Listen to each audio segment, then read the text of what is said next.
Hello, good afternoon. I am Patricia Angelin of Alba Technique, and you are at All the Emotions. What's on your emotional mind? And I see that I have a hello from Katie. Hello, Katie. Thank you for being with us.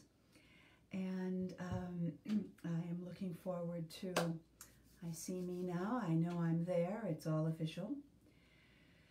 This is just a really difficult time emotionally. And it's often hard for us to tell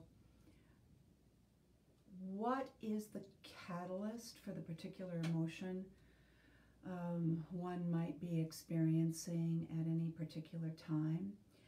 Example, I had a shingles vaccine a few days ago, and the day after I had the vaccine, I felt weepy, like cryy, weepy, like about absolutely nothing. And I thought, what is this about? And then I thought, you know something, it could be a reaction to this vaccine that you had when you just came back from the doctor. It's like, that's interesting. A reaction to a vaccine that hits your limbic system that makes you feel emotional. Well, it did. And it happened for about 2 days, and then it was gone. And that was with other physical symptoms as well. The only reason I bring it up is that there are a lot of things that can be catalysts for emotions in us, and it's not always what we might think on the uppermost of our mind it's going to be. So this was, it was directly, I think, of course, in science, correlation is not causation. So can we say absolutely that, that I was feeling weepy on this past weekend because I was having a very small reaction physically to a vaccine? No, we can't say that absolutely, but I don't think there'd be any tests that could be done for that either. Who's going to be, what scientist would be able to tell me beyond the shadow of any doubt that I was feeling weepy because I had had a Shingles vaccine? But it does bring us into the question of the elephant in the room, I guess, COVID-19, time of pandemic, as I like to say it, jokingly but not, in the time of plague. We're having a lot of emotions that are being triggered by the relative lockdowns that we have each been in, whether we're locked down with a bunch of other people in too small a space, whether we have been not able to do what would have been a normal routine for us starting in the fall, like teachers, for example. Not able to, all of your teaching life, you've known you have to go to school, you have to give assignments, you have to do everything that a teacher has to do, and then suddenly it's all completely, upheaval. The whole bushel thrown up into the air. And in one way or another, that's what's happening to all of us right now. So earlier today, this is a live thing. I'm just going to be completely honest with you. How can things happen that even someone as skilled with all the tools in my Alba Technique toolbox physically, which also means psychologically, and coping mechanisms, they become brilliant coping mechanisms still. Earlier today, I was talking briefly with a dear friend, and I said, I have actually been weeping. Now it's gone from not just feeling weepy to actual weeping. And when I go through in my mind, my left brain, the reasonable things, why am I crying? I can, of course, bring up to mind maybe at least 5 things that I had been turned down for some COVID relief, that would have been financial. That would be one thing. A dear neighbor just lost her final pet, her final dog. And she's been a dog person all of her New York life with these small, beautiful Pekingeses and Pomeranians. and the dog died yesterday afternoon. So she called me last night weeping and feeling, as those of you who are animal lovers know, can be very, is very real, that you have an attachment to these beautiful canine or feline beings that come into your life and give you so much unconditional support. And she lost that. And, you know, all of her significant others are gone or in another place far away and not to be counted on. And this was the being that assisted her on a day-to-day basis. And it's hard. It just is. You have to go in grief and mourning. And then on top of that, we have all kinds of stuff in the zeitgeist, in the spirit of the times, which is COVID fear of politically apocalyptic events. And in some places, based in history and based in culture, it's very understandable because people are in real physical danger in their political situations. And so all of this, and now all of us, because of the global news, we all know way more than any other generation before us ever knew.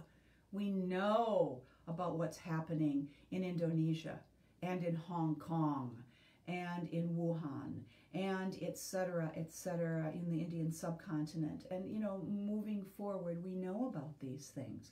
Now, can we do anything about any of these events?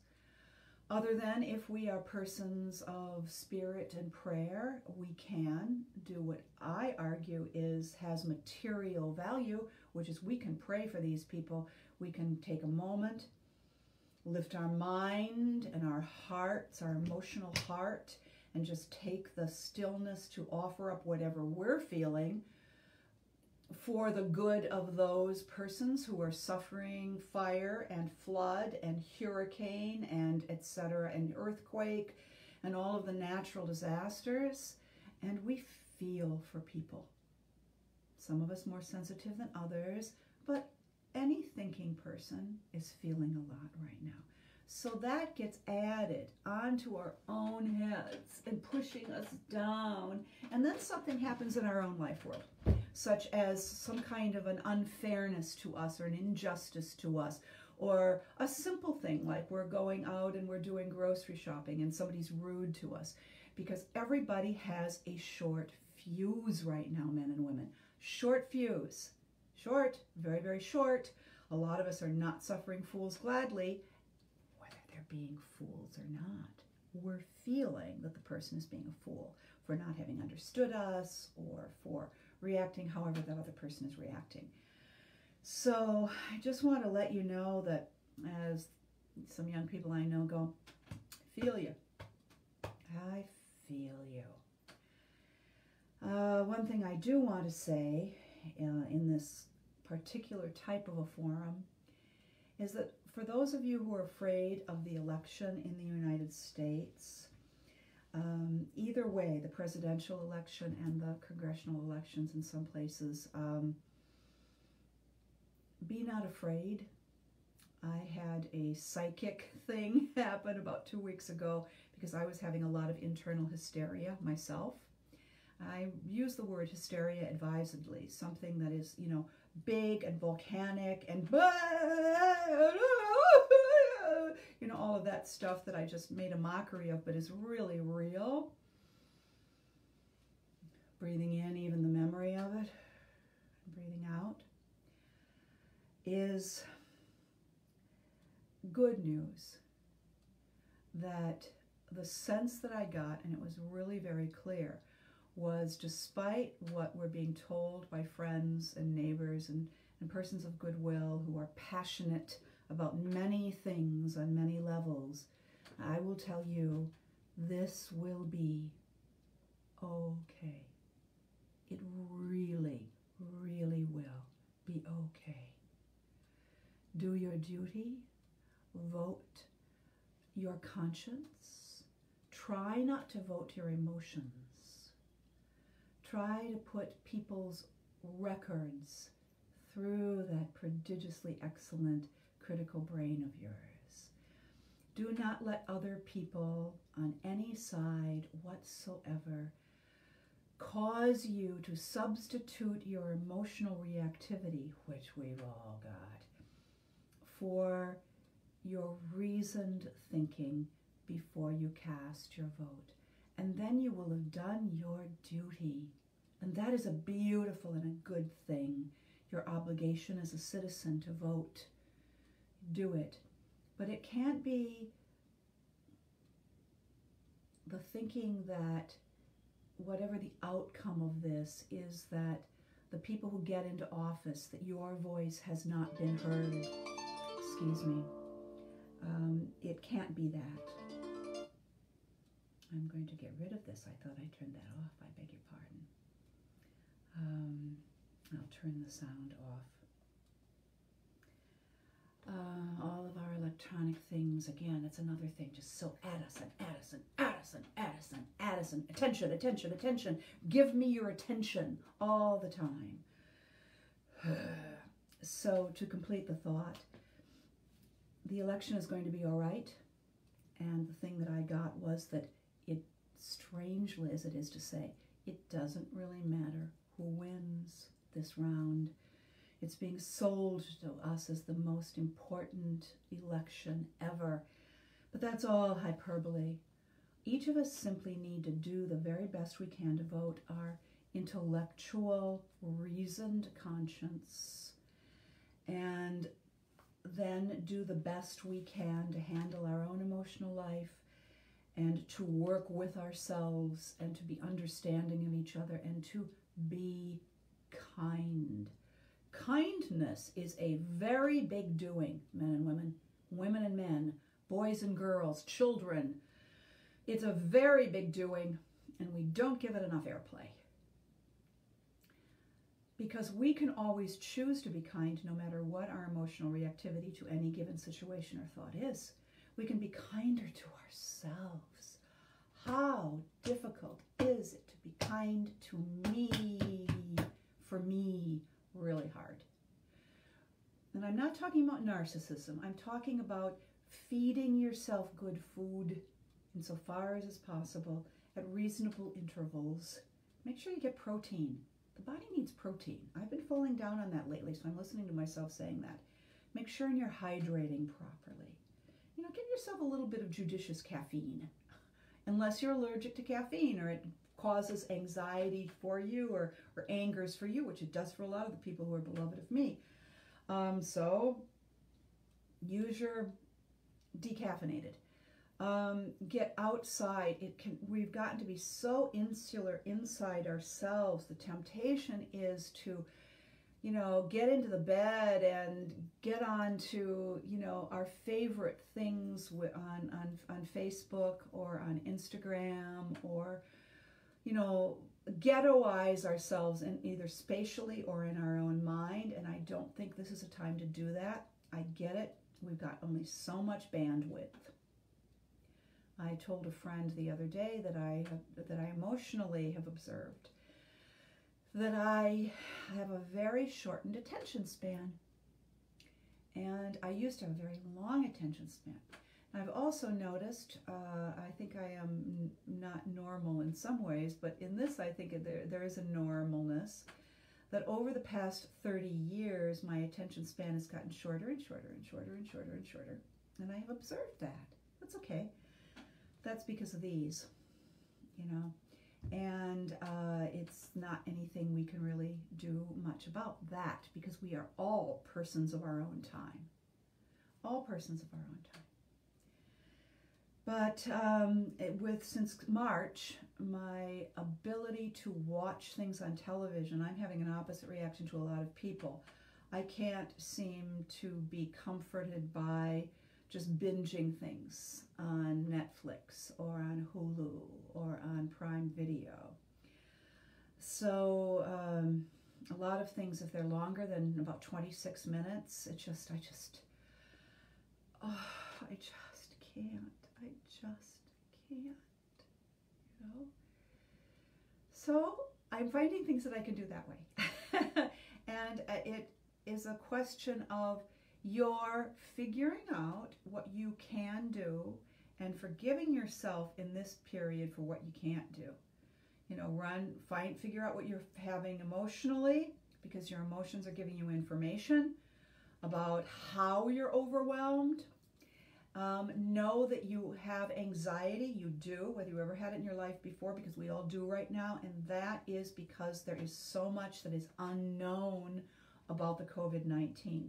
We don't know how long it's going to last, is the thing right now. We don't know how we're going to adjust.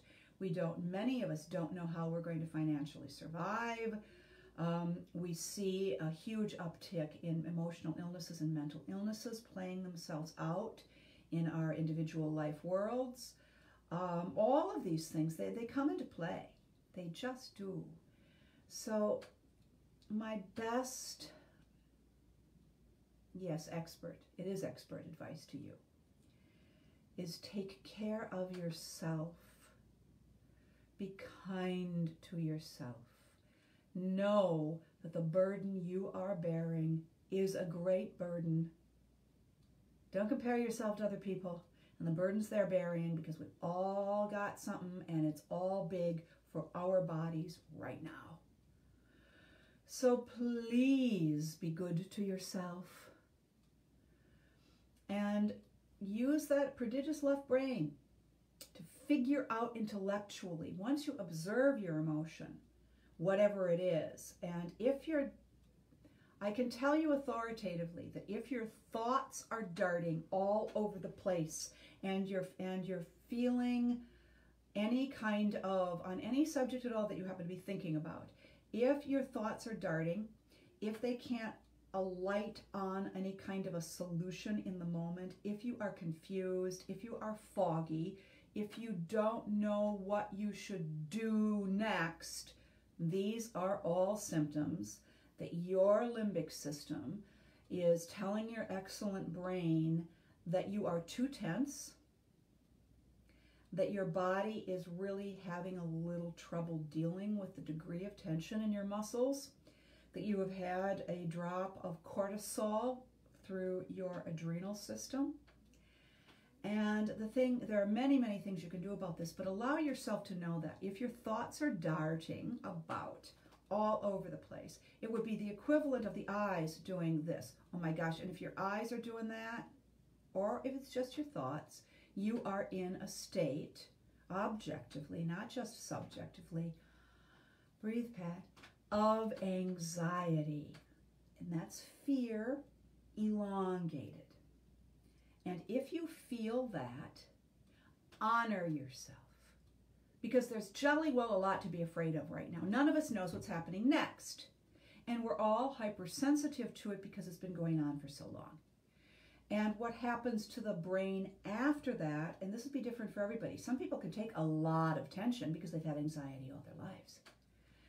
Or they've had a low-level anger all their lives, or an intertwining of those two things neurotically in any of us, cause even more problems right now. So what happens frequently after that, when your body is individually has enough tension, and the tension just gets to be so much, then there needs to be a body letdown. And the body will, smart body, you have a very smart body, it will make you sad. Why? What? If I'm anxious, why would I be sad?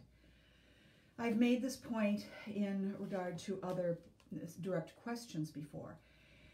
And what it is your very intelligent physical body, your soma, is assisting you to detox, if you will, from the amount of cortisone that is coursing through your body, so that you don't become overwhelmed by it and tip over into a phobic state, or maybe even, withdraw completely into a catatonic state. Not that I think any of you listening are in danger of that.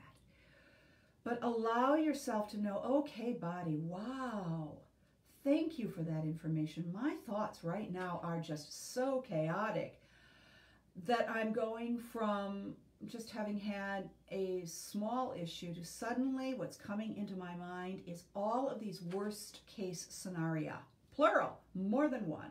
You know, we're going, let's call it, you're going apocalyptic on your ass. And everything seems like the apocalypse up. The apocalypse is coming, and it's coming soon. That's what I'm now going to call from now on the COVID anxiety. But then after that, we get sad because the body is trying to help us get out breath that isn't like caught in the chest, that isn't caught in the throat, that isn't caught in the muscles up here, that isn't caught wherever it is that your body likes to catch things. It's different for each one of us. So if you make a big sigh, and it's caught, which it is right now, I'm letting it be caught right here. So then I want to go,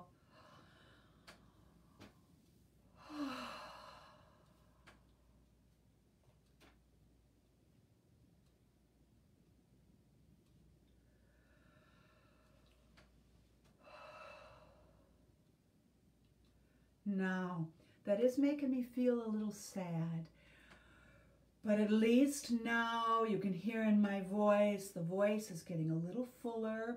That means that I'm getting more breath down, that I'm able to get the breath out a little better as opposed to it being stuck and caught. That's really good for my body. And that's good for all our bodies. So do allow yourself to know whenever it comes up next, this is the big point for today, allow yourself to know that yes, you have COVID-19 anxiety, because everybody in the world, and I don't think this is too big a statement, globally we all have that because of the huge unknowns. We don't know how this is going to play out. So all we can do is keep ourselves and each other, insofar as is possible, lifted up, not in some Pollyanna way denying the reality of anything. No, that isn't what I'm saying. I'm saying accept the reality, accept that you can't control it, accept that there's no one who can control this organism. We can simply find out more and more and more and more about it. We can each act prudently, wisely, insofar as is possible, getting excellent advice from those who know us as individuals best and whom we trust best. It needs to, your circle needs to get smaller in this kind of a pandemic situation, so that you're not accepting advice from everybody. You're certainly not just, how shall I say this? It's not enough to just listen to the science, listen to the science. Well, listen to the science. He's not listening to the science. She's not listening to the science. Science is not a monolith, people.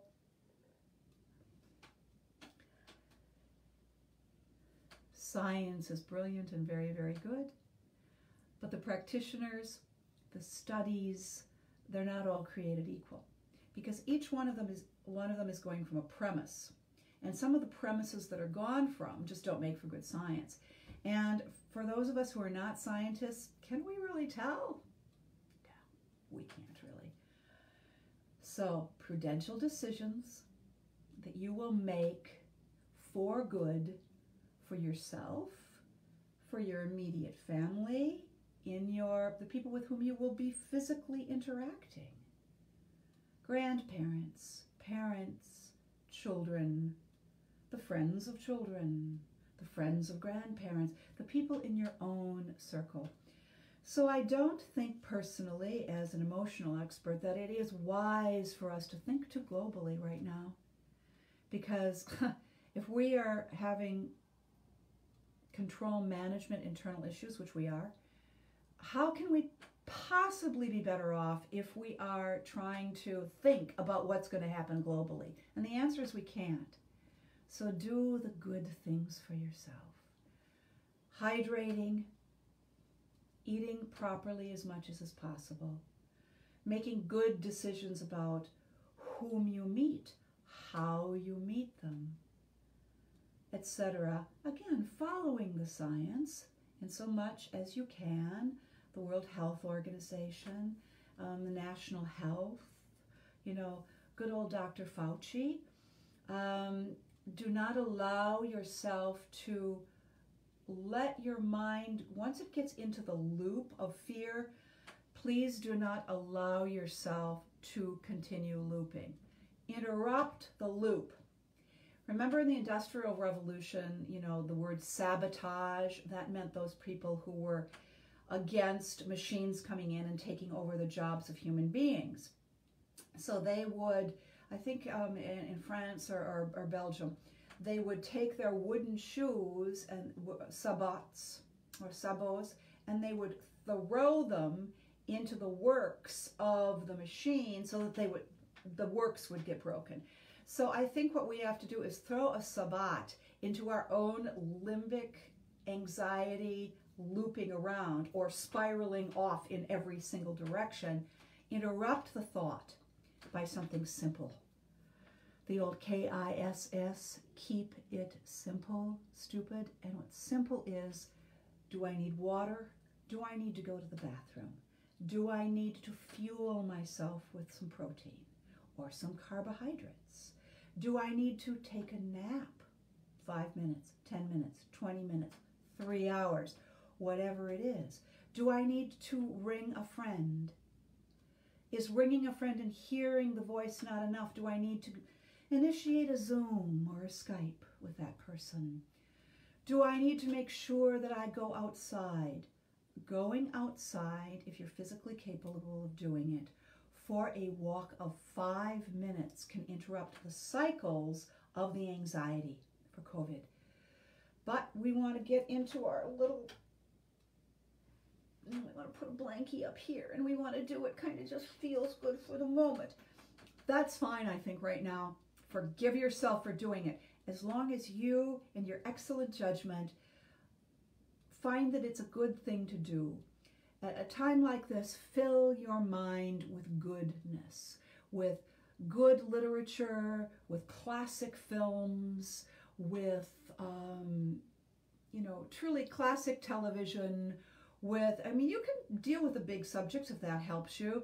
A friend of mine just watched Ingmar Bergman's The Seventh Seal. I wouldn't watch The Seventh Seal right now, but for him, he's into horror movies, he's into all of that, he's into psychology, he's into philosophy. It was a good choice for him. You know, he's going to probably have to do something light after doing that, but yeah, good choice. Because the reason I say classics, my goodness, what time is it? The reason I say classics is because these are the works, the visual works, the musical works, the stories that have spanned the test of time. And by classics, certainly for books, I think it needs to be something that is at least pre-1950. I'd go farther back because I think we need in these times a lot of context. A lot of context, because the world has dealt with these things before, my friends. And the world will deal with these things again. But what will be remembered? What will be remembered is that which is good, because it is love that remains. It is kindness that remains. It is goodness that remains. And since we didn't have any direct questions this time, I'm going to end with a wonderful poem by poet Lucille Clifton. And it is called, of course it's going to be backwards for you guys here, but it is called Blessing the Boats. And a little bit of poetry, as Goethe said, every day if we can listen to one piece of good music, see one beautiful picture, and read one beautiful piece of poetry every day. That's what is needed for us to continue to grow as human beings. And if we grow as human beings, then we can handle our emotions more and more and better. So here it is, the blessing of the boats at St. Mary's. May the tide that is entering even now the lip of our understanding carry you out, beyond the face of fear. May you kiss the wind, then turn from it, certain that it will love your back. May you open your eyes to water, water waving forever, and may you, in your innocence, sail through this COVID to that non-COVID. Bless you all. And please watch the Facebook page, the Alba Technique Facebook page, and Instagram feeds for when we will convene again. Do be sure to send in your questions to the page. I will be very, very happy to answer them, the direct things, the real things that you're dealing with on a daily basis, either about your own limbic systems or the emotions that you're observing in other persons in your life world. Thank you so much.